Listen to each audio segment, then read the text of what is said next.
பெருமக்களே, இந்த நிகழ்ச்சிக்கு தலைமையேற்கக்கூடிய பேராசான் சித்தர் ஐயா மொய்கிலடியார் அவர்களையும், நீதியரசர் ஐயா ஜெகதீசன் அவர்களையும், ஐயா டிஜிபி அருமையாக உரையாற்றிய ஐயா அவர்களையும், பெரியோர்களின் பாதம் தொட்டு பணிவான வணக்கங்களை தெரிவித்துக் கொள்கிறேன். கற்பக கோட்டம் என்று சொல்லக்கூடிய பிள்ளையார்பட்டி இருக்கின்ற ஊரில் இருந்து, அதாவது காரைக்குடியிலிருந்து இங்க வந்திருக்கேன். நான் ஒரு சமூக போராளி. ஐயா பாவலர் அவர்கள் எங்கு அநீதி நடந்தாலும், வடபழனியில் சமஸ்கிருதத்தில் உடமுழுக்கு நடந்த போதும் சரி, பழனி ஆகட்டும், தஞ்சை ஆகட்டும், எங்கெல்லாம் நம்முடைய தமிழ் மொழி மறுக்கப்படுகிறதோ அங்கெல்லாம் ஐயா என்னை அழைப்பதுண்டு. சரி, அப்படிப்பட்ட ஒரு போராளிக்கு இந்த மேடையில் என்ன வேலை என்று நீங்கள் யோசிக்க கூடும். நான் ஒரு மாணவனாக இங்கே வந்திருக்கிறேன். இங்கே பேராசான்களும் ஆசான்களும் அமர்ந்திருக்கின்ற ஒரு மேடையில் ஒரு மாணவனாக என்னுடைய சந்தேகங்களை, நான் தேடி தெரிகின்ற வரலாற்று ஆய்வுகளை இங்கே ஐயாக்கள் முன்பு வைப்பதற்காக இந்த மேடையை நான் பயன்படுத்திக் கொள்ள விரும்புகிறேன். எதற்காக நான் கற்பக கோட்டம் பிள்ளையார்பட்டி என்று சொன்னேன் என்று கேட்டால், நான் பிள்ளையார் மீது அதிக ஈடுபாடு மிக்கவன். அதற்கு காரணம், தாத்தா ஒரு பிள்ளையார் கோயில் கட்டியிருக்கிறாரு. அந்த கோவிலுக்கு நான் தான் சிறுவயதில் இருந்தே பூசைகள் செய்வதுண்டு. அடுத்து நான் திருமண மண்டபம் கட்டிய பொழுது அந்த மண்டபத்தின் வாயில் ஒரு பிள்ளையார் கோயில் கட்டணும், அதற்காக ஒரு கோவில் கட்டினேன். அதன் பிறகு மூன்றாவதாக ஒரு பிள்ளையார் கோயில் அப்படின்னு கேட்டீங்கன்னா, நான் ஒரு ரிசோர்ட் கட்டிக்கிட்டு, சோலா ஹெரிடேஜ் காரைக்குடியில் இருக்கு, அந்த ரிசோர்ட் கட்டிக்கிட்டு இருக்கும் பொழுது ஒரு அழைப்பு வருது. ஒரு பாலடைந்த ஒரு பிள்ளையார் கோவில், பெரிய கோவில். அங்கே ஒரு பெரியவர், ஒரு சித்தர் படுத்து கிடக்கிறாரு. அவருக்கு பசியும் பிணியுமா இருக்காரு, காப்பாத்துங்க அப்படின்னு. அப்ப அந்த சித்தர் சொல்றாரு, என்ன நீ காப்பாற்ற வேண்டாம், இந்த கோயிலை கட்டு அப்படிங்கிறாரு. என்ன பண்றேன், உடனே அந்த கோவிலுக்கு வெற்றி விநாயகன் பேர் வச்சு ஒரு பழைய கோவில், அந்த கோவிலுக்கும் ஒரு குடமுழுக்கு செய்து. எதற்காக சொல்றேன்னா, பிள்ளையாரை நாம் வாதாபி கடவுள் என்று சொல்கிறோம். யார் சொல்றோம், நம்ம சொல்லல. இங்க இருக்கக்கூடிய ஆட்சியாளர்கள், வரலாற்று ஆய்வாளர்கள், நம் வீட்டிற்கு நடுவே இருக்கக்கூடிய ஒரு பிள்ளையாரை, எல்லா நிகழ்ச்சியிலும் நாம் முக்கியத்துவம் கொடுக்கின்ற ஒரு கணபதியை நாம் என்ன பண்றோம், வாதாபி கடவுள் என்கின்ற பெயரில் கடந்த 50 ஆண்டு காலமாக இங்கே ஆட்சி செய்கின்றவர்கள் கடவுள் இல்லை என்ற ஒரு கோட்பாட்டுடன் நம் தமிழர்கள் வணங்கிய கடவுள் ஏது, அந்த கடவுளின் வரலாறு என்ன என்பதை இதுவரை சொல்லாமல் ஆரியம் தங்களது புராண கதைகளை இன்று வரை இணையங்களில் பரப்பிக் கொண்டிருக்கிறது. நான் என்ன பண்ணேன், இந்த பிள்ளையார வாதாபி கடவுள் செய்யும் போது, வாதாபி கடவுள் 655 7ஆம் நூற்றாண்டில் நடந்த போர் வாதாபி போர். எங்க ஊர் பிள்ளையார் பற்றி பாத்தீங்கன்னா 5ஆம் நூற்றாண்டு புடைப்பு சிற்பம். சொல்லப்போனால் உலகின் முதல் சிற்பம் பிள்ளையார்பட்டியில் இருக்கக்கூடிய பிள்ளையார் தான் முதல் சிற்பம். உலகின் முதல் பிள்ளையார் சிற்பம் பிள்ளையார்பட்டி. அப்படி என்றால் அது திண்டிவனம் பக்கத்தில் சமீபத்தில் எடுக்கப்பட்ட ஒரு கல்வெட்டில் அதே 5ஆம் நூற்றாண்டு காலத்திலேயே வட்டை வைத்துடன் கூடிய ஒரு பிள்ளையார் இருக்கு. அதுவும் போய் பார்த்துட்டு வந்தோம். அப்படி என்றால் 7ஆம் நூற்றாண்டு வாதாபி போருக்கும் 5ஆம் நூற்றாண்டு எங்க ஊர் பிள்ளையார் கோயிலுக்கும் சம்பந்தம். அப்ப நம்முடைய வழிபாடு என்பது அதற்கு முன்னரே இருந்திருக்கிறது. சரி, வடநாட்டு கடவுள்னு சொல்றானே இருக்கிறவங்க சொல்லிட்டு நான் என்ன பண்ணேன், என்னுடைய பையனை கூட்டிக்கிட்டு பல மாநிலங்கள், வட மாநிலங்கள் போனேன். அது ஹரித்வாரா இருக்கட்டும், ரிஷிகேஷா இருக்கட்டும், அலகாபாத்தாக இருக்கட்டும், காசியாக இருக்கட்டும், எங்கேயுமே பிள்ளையாருக்கு என்று வடநாடுகளில் எங்கும் ஒரு கோவிலோ ஒரு சிலையோ கிடையாது. ஐயா டெல்லியிருந்து வந்திருக்கீங்க. வடநாடுகளில் எங்கேயும் பிள்ளையாருக்கு ஒரு தனி கோவில் கிடையாது. நம்ம ஊர்ல பிள்ளையார் கோவில் இல்லாத ஊர் இருக்காது. அப்ப எப்படி இங்க உள்ள வடநாட்டு கோவில் சொல்றான் பிள்ளையார? பாலகங்காதர திலகர் தன்னுடைய சுதந்திர போருக்கு இங்கிருந்து கொண்டு போன பிள்ளையாரை சமணர்கள் வணங்குகிறார்கள். அது பாம்பையும் குஜராத்தும் மகாராஷ்டிரம் குஜராத்தும் ஒரு மாநிலமாக இருந்த பொழுது அங்கு சென்றதால் அங்கு மட்டும் சில விநாயகர் கோவில் இருக்கிறது தவிர வட மாநிலங்களில் எங்கும் பிள்ளையார் கோவில் கிடையாது. பிள்ளையார் என்பது நம்மளுடைய மூல வழிபாடு. இப்ப நான் பழந்தமிழர் வழிபாட்டுக்கு போறேன். பழந்தமிழர் திணை சார்ந்த தெய்வங்கள் இருக்கின்றன. ஐயாக்கள் ஒரு மாணவனாக உங்கள் முன் நிற்கிறேங்க. ஐயா, திணை சார்ந்த கடவுள் அப்படின்னு பாத்தீங்கன்னா குறிஞ்சியில் நம்ம முருகர் வந்துடுறாரு. முல்லையில் திருமால் வந்துடுறாரு. அப்ப முல்லையில் திருமால் அப்படின்னா பாக்குறோம், நம்ம பாண்டிச்சேரியில் இருக்கக்கூடிய ஒரு மியூசியமா இருக்கட்டும், புதுக்கோட்டையாக இருக்கட்டும், அங்கே போய் பாக்குறோம் நம்மளுடைய மற்ற சாமி சிலைகளை விட அதிகமாக இருப்பது திருமாலுடைய சிலை. அதாவது தொல்லியல் துறை சார்ந்து எடுக்கப்பட்ட பழங்கால சிலைகள் அதிகமா என்ன இருக்கும்னா நம்ம சிவன் லிங்கத்தை விட அதிகமாக திருமால் சிலைகள் இருக்கும். அப்ப இந்த திருமாலை நம்ம மறந்துட்டோம், என்ன பண்ணிட்டோம், அது ஒரு ஆந்திரர்களுடைய நாம் பழந்தமிழர்கள் காலங்காலமாக கொண்டாடி வந்த ஒரு திருமால் இன்று ஆந்திரர்களுடைய அடையாளமாக மாறிடுச்சு. நம்மளும் என்ன பண்றோம், நம்ம சைவம் வைணவன் பிரிஞ்ச உடனே என்ன பண்றோம், நாம் சிவனை எடுத்துக்கிட்டு நம்மளுடைய பழந்தமிழர் வழங்கிய திருமாலை விட்டு விட்டோம். மேல குறிஞ்சியில முருகனை கும்பிடுறோம், அடுத்து திருமாலை கும்பிடுறோம், அடுத்து மருத நிலத்தில் இந்திரன் சொல்லிட்டு ஒரு கடவுள். அந்த இந்திர வழிபாடு நம்மிடையே இப்ப இருக்கிறதா என்று கேட்டால் கிடையாது. அடுத்து கீழே போறோம், நெய்தல் கடல் சார்ந்த பகுதிகளை வர்ணனை கும்பிடுறாங்க. இது தொல்காப்பியத்துல சொல்லப்பட்ட 4 திணை கடவுள். சரி, சிலப்பதிகாரத்தில் இடப்பட்ட சிலப்பதிகாரத்துல பாலையில் ஒரு திணையில குற்றவையை கொண்டு வராங்க. அப்ப நாம் பழந்தமிழர்கள் கும்பிட்ட முக்கிய 5 கடவுள் முருகன், திருமால், இந்திரன், வர்ணன், சொற்றவை. இப்ப நம்ம இதுல இந்த வர்ணனை விட்டுருங்க, இந்திரன் எங்க போனான்னு தெரியல இல்லையா. இப்ப நம்ம முக்கியமான ஒரு சொல்லுக்கு வர்றேங்கய்யா, பெரியவங்க தவறாக மன்னிச்சுங்க, மற்றவங்க தயவு ஆய்வுக்கு உட்படுத்துங்க. இந்திரனுடைய வாகனம் யானை, வெள்ளை யானை. இந்திரனுடைய வாகனம் வெள்ளை யானை.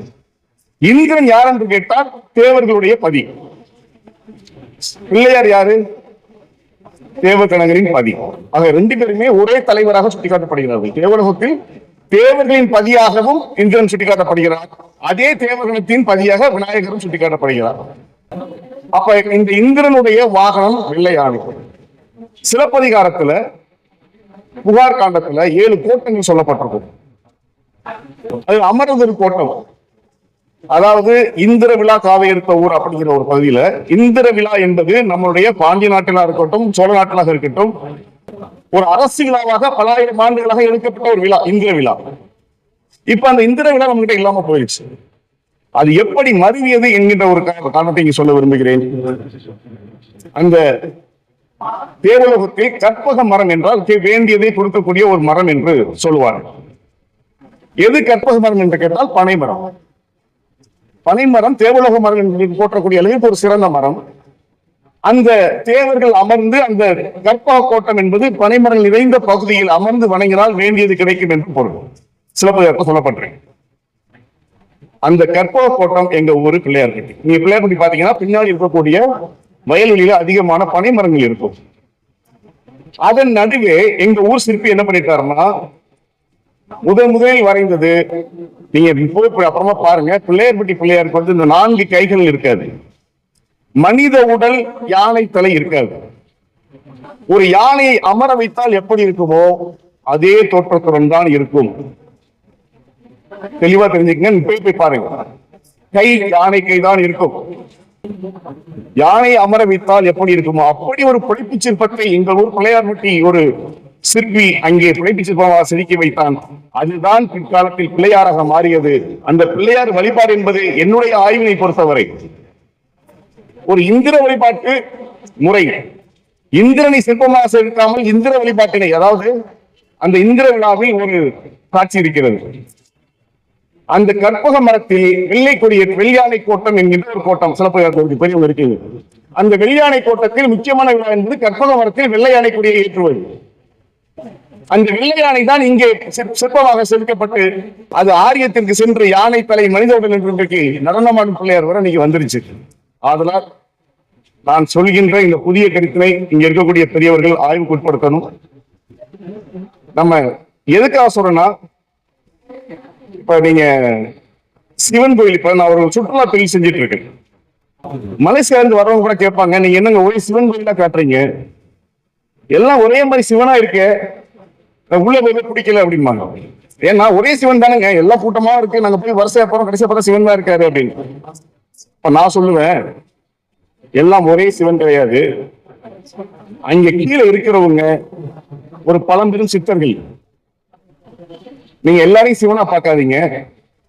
அது நீங்க அண்ணாமலையாருக்கு போனா கீழே அண்ணாமலையும் சித்தர் படுத்திருந்தாரு. இல்ல ஒரு மன்னர் குடும்பத்தை சேர்ந்த ஒருத்தருக்காக கட்டப்பட்ட கோவிலாக இருக்கும். ஏன்னா சிவம் என்பது நாம் வணங்குகின்றவர்கள். இப்ப ஐயா இருக்காங்க, முன்னேறியா இருக்காங்க. ஐயா 100 ஆண்டு காலம் வாழ்ந்து மறைந்த முன்னு அவருக்கு வைக்க போற அவர் போட்டோ வாங்கி வைக்க மாட்டோம். அவருடைய தலைமாட்டில் சிவலிங்கத்தை வைத்து வணங்கணும் ஐயா ஆசைப்படுவீங்க இல்லையா? இப்ப சிவலிங்கம் என்பது நாம் முன்னோர் நம்முடைய சித்தர்களும் மன்னர் பெருமக்களும் மறைந்த பின்பு அவர்களுக்கு வைக்க கட்டப்பட்ட ஒரு, அதாவது சோழ மன்னர்கள் 2 செஞ்சாங்க. ஒன்று பள்ளிப்படைனா போர் களத்தில் ஒருவர் இறந்து அங்கே ஒரு நினைவாலயம் கட்டலாம், அதுக்கு பேர் பள்ளிப்படை. அவர்கள் நினைவாக தன் தந்தைக்கு கட்டப்படுகின்ற கோயில் ஆலயம். அப்படி சில கோயில் மட்டும் சொல்லிட்டு என்னுடைய உரை முடிச்சுக்கிறேன். அதுவும் உங்களுடைய ஆய்வுக்காகத்தான்.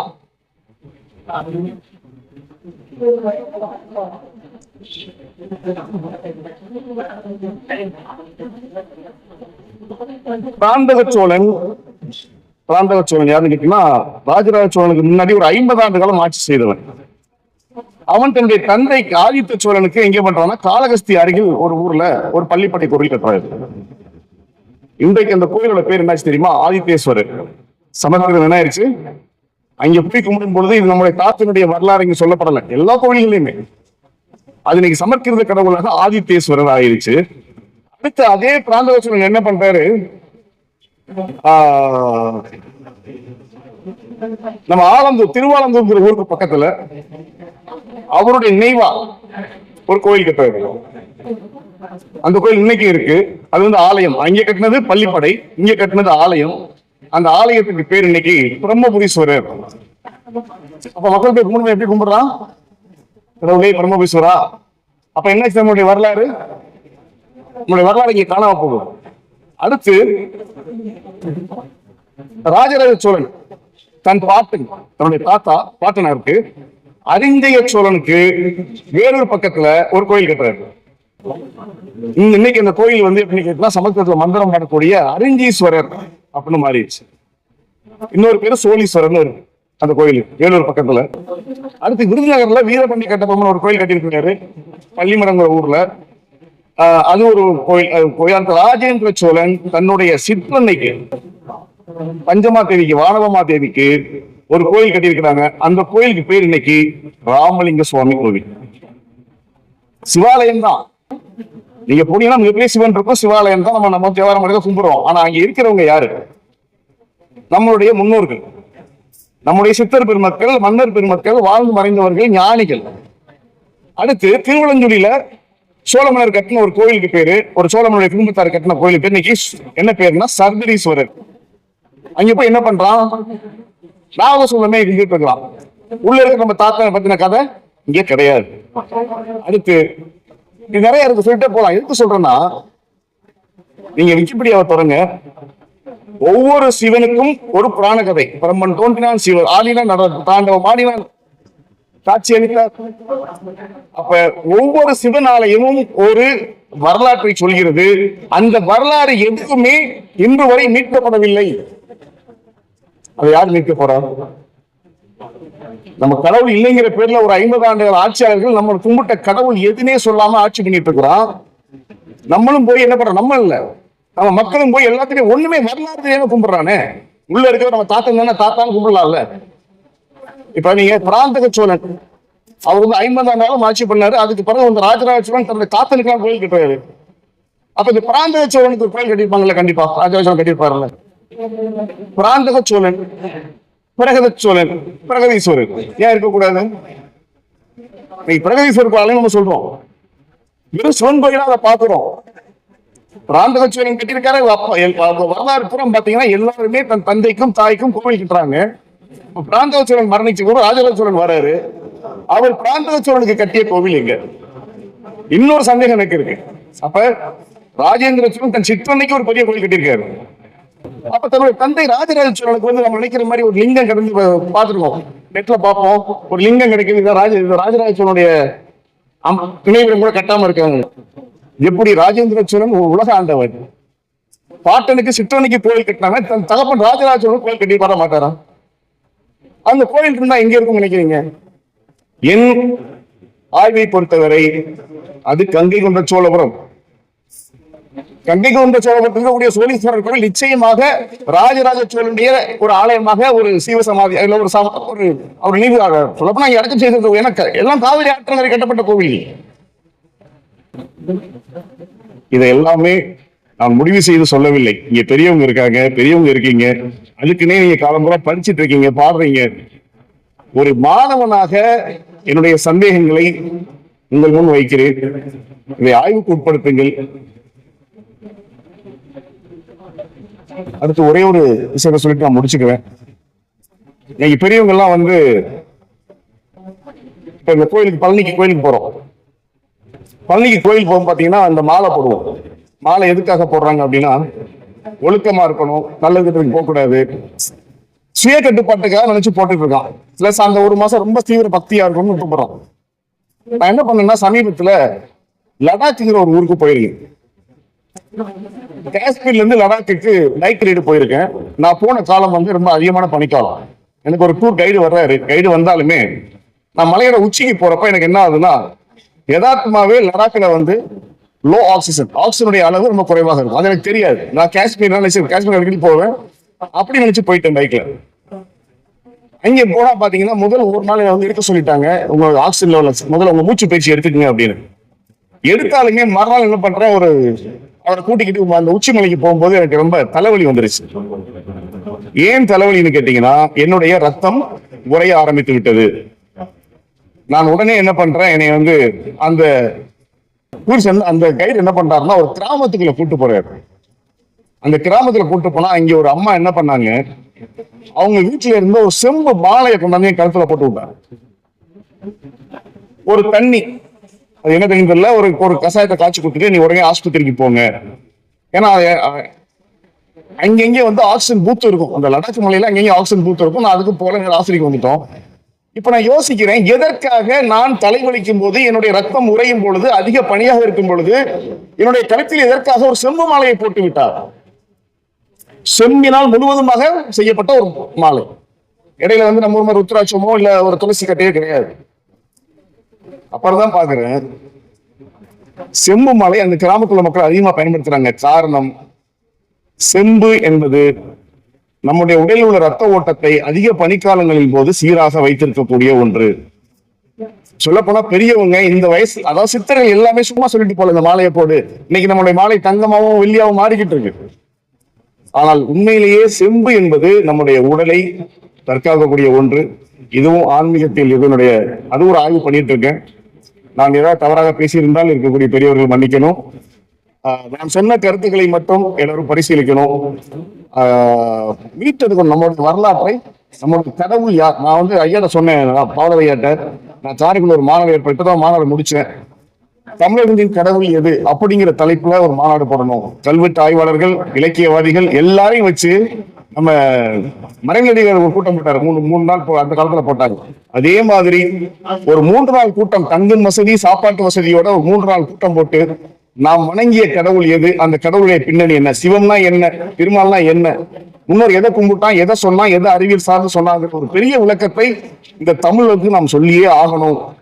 நம்ம அப்படியே கடந்து போயிட்டே இருக்கக்கூடாது. சாமி கும்பிடுறோம், சிவனே போட்டி போயிட்டே இருக்கக்கூடாது.